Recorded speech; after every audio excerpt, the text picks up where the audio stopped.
So we've come to what I hope will be an exciting part in this plenary's agenda, which is the first set of official report outs from the Identity Ecosystem Steering Group from the 5 NSTIC pilots. A little bit of background leading into this discussion.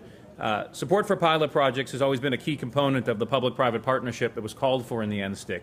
And there's a reason for this, which is the concepts that were laid out in the strategy are quite complex, and they describe an ecosystem that does not exist today. Our goal within the NSTIC National Program Office is to make it exist and try and take some specific steps that can bridge the gap between the strategy and its execution.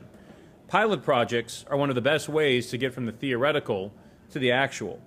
The 5 pilots that our office awarded last September start to take the vision and principles that are embodied in the NSTIC and translate them directly into solutions that will be deployed into the marketplace. These pilots are not a one-time deal. We're currently in the middle of 2 rounds of pilot solicitations for 2013. One is the logical follow-on set of awards for the pilots that we awarded last year. The second is one that's specifically focused on exploring ways that better approaches to identity and authentication can help to improve the way states deliver services.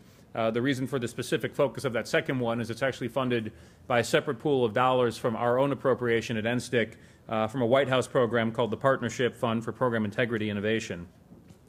When the first round of NSTIC programs, NSTIC pilots was awarded last year, we had a number of questions from folks asking what, if any, formal relationship would be established between the pilots and the Identity Ecosystem Steering Group.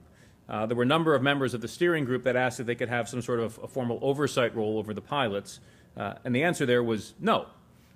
Given that these are government grants, they can only be managed by the government, and in fact there'd be some pretty big legal challenges around doing anything but that. The lack of a formal oversight role, however, does not actually diminish the importance of the complementary relationship that the pilots and the steering group have with each other. For starters, we've mandated that all of the pilots report out twice annually to the steering group, and we're about to get into those first formal reports today. We've also made clear to each of the pilot recipients we expect them to be active participants in the organization and to, where feasible, look to take work products that emerge from the steering group into account as their pilots proceed. Beyond that, we think lessons learned from the pilots will help to inform the deliberations of this body and hopefully help to provide some concrete answers to some of the theoretical questions that the steering group might struggle with. Likewise, we expect the deliverables of the steering group will provide the pilots with some foundational deliverables that might address some of their common challenges. And in fact, already to date, we've seen most of our pilots decide to use the privacy evaluation methodology crafted by the Identity Ecosystem Steering Group Privacy Committee as a tool to assess and improve their own pilots. As we prepare to get all 5 pilots presenting, let me just throw out a couple items to keep in mind. First, consider when you're listening to these presentations that the 5 pilots that were selected last year are all different, meaning they all explore different aspects of the identity ecosystem and challenges to its realization in very different ways. This means that when you're learning about the pilots, you may find yourself scratching your head and saying, hey, this one doesn't actually do everything the NSTIC lays out. And that's okay. These are pilots. None of them actually propose to implement the entire identity ecosystem in miniature. Rather, they're piloting different approaches that can advance aspects of the ecosystem. So a key objective of the pilots is for them to demonstrate what works and what doesn't, allowing us to learn both from the successes and from failures. I have a sign up in my office that reads, pilots may fail, and this is okay. It's a reminder to me, the NPO staff, and anyone else who comes to visit us in the Commerce Department that the purpose of pilots is to take risks, try some things that are different, and learn from the results. If we weren't taking any risks here, we really wouldn't have been choosing the right set of pilots. Our hopes, of course, is that all 5 are a smashing success and make the transition from a government-funded pilot into production, meaning that our investment provided a seed that allowed them to become self-sustaining components of the identity ecosystem. That said, we don't expect that all 5 will, and expect we'll learn a lot from both those that do succeed and those do not. So today kicks off a very important part of that learning, and we expect pilots will in turn learn from and contribute to the steering group, and that they will, all of you will in turn learn from and hopefully provide some valuable feedback to the pilots. The second point is if there's one lesson that our office has learned from these pilots, and that you may come out of here today thinking, is that their collective experience has really only underscored the need for a very robust identity ecosystem framework. It's really been remarkable that as of the 5 pilots, all of them different have progressed. Most have run into walls on a handful of issues that are all very much the same. I suppose this should have been predictable, but candidly, we were a little surprised that the same issues have sprung up between so many of them. So we've dubbed these common set of issues the common considerations.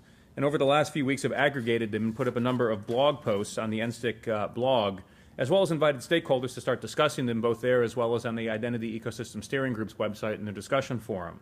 It's a discussion we hope you'll all start to weigh in on more after today. So what are some of the common considerations that pilots are all dealing with? Well, common themes include, one, we've seen pilots facing challenges to the lack of a documented method, similar to, say, service-level agreements, for all identity ecosystem participants, including relying parties, attribute providers, identity providers, that govern their interactions and actually identify the components and outcomes of those interactions. For example, what's the duration of an interaction? What is each party's responsibility? How do you describe the services that each will provide or get? What are specific deliverables? Trust frameworks are things that can address some of these issues, but we're finding that what's out there today in terms of frameworks is somewhat incomplete. Second, we've seen in a number of pilots that there's issues with the lack of sector-specific identity frameworks for sectors like healthcare and financial that have a specific regulatory framework that governs them. So the generic frameworks are helpful, but they need to be examined in more detail in light of what seems to be a need for some sector-specific frameworks that could support unique aspects of those industries.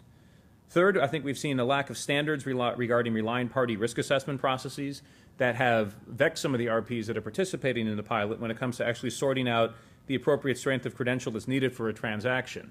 There's a lot of material that people look at from the federal government, things like OMB Memo 0404 or NISPUB 863, but they're specifically aimed at U.S. federal government use cases, and RPs at times have struggled to sort out how the material in those reference documents should actually be extended to non-federal use cases. Fourth, we've seen that once relying parties have sorted out some of these assurance strength issues, there needs to be method to quantify the confidence in an asserted identity, both in terms of identity proofing and authentication. We think there's a model that needs to be created to objectively state the confidence in asserted attributes and the confidence in different authentication modes, such as tokens, passwords, biometric technologies, et cetera. Again, this is an area where Special Pub 863 from NIST has some guidance, but not necessarily ones that are applicable to all aspects of the private sector. Attributes have also been a big topic in a lot of these pilots. As pilots have moved forward, it's reinforced that some of the existing trust frameworks that are out there don't adequately consider or incorporate attribute providers or verifiers, and this makes it somewhat difficult to blaze new ground in this space, as every attribute transaction needs to be worked out on its own. We've seen some tension in instances where a party that's requesting a specific attribute or verification of an attribute doesn't actually require all of the information that the attribute provider tends to give them.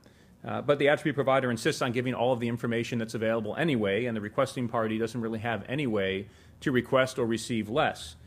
This has presented actually some real challenges in the marketplace as our pilot participants are working to adhere to the NSTIC's guiding principles on privacy, which emphasize the importance of data minimization. Pilots instead are encountering an identity ecosystem which seems to encourage not data minimization, but rather what we in the MPO have started to call data promiscuity. Spicy, I know. Going on, we had the adult materials use case in my table just a moment ago as well, so this is one of the kinkier steering group meetings we've had so far. But data promiscuity is what we've dubbed, where attribute providers in their ecosystem tend to just overshare it as a default and are not always eager to tweak their systems to share only those particular attributes that are actually needed for a transaction. Also, we're seeing in attribute-based systems, there's not very often a clear flowdown of consent requirements to end users or a standardized mechanism to actually accommodate redress of user data. So this is just a quick preview into a series of tricky topics that the pilots have started to unveil. I think most of them will tell you today, while they're making good progress in their pilots, the marketplace for identity solutions will really struggle to take off outside of them unless there are some broader frameworks that are put in place to address these issues and others. Conversely, it's not all gloomy. As you'll hear in a few minutes, the pilots are also blazing a way forward, demonstrating how some new approaches can address some of the barriers to the identity ecosystem, bringing new stakeholders, particularly new relying parties, to the table, and generating excitement and buy-in around solutions that actually align with the national strategy. And showing how some new twists on the same old can actually have a real material impact in moving the market forward. So with that, I'm going to get off the stage and let them start with their presentations. Just to give a quick overview of how this is going to work, we have 5 pilots. They're going to go in alphabetical order, starting with Criterion Systems. Then we'll have the Cross-Sector Digital Identity Initiative led by American Association of Motor Vehicle Administrators. Third will be DAON. Fourth will be Resilient Systems. And fifth will be the University Corporation for Advanced Internet Development, commonly known as Internet 2. Because we think there's going to be a lot of questions, so we can actually keep on pace, we're going to try and keep all of the presentations to a 20 or 25-minute clip, and then basically have all 5 of them come sit up here and do some common questioning of them, in that we think if you have a question after 1, hold it, you might have an even better question after 2 or 3. And we can continue the discussion as deep into the happy hour as you all like, but hopefully not too deep. So actually, Paul, if you don't want to sit up there until you speak, you're welcome to. Hey, I'm good to go. I got a good view. He's got the good view. So in the meantime, let me introduce Dave Cox with Criterion to get things started.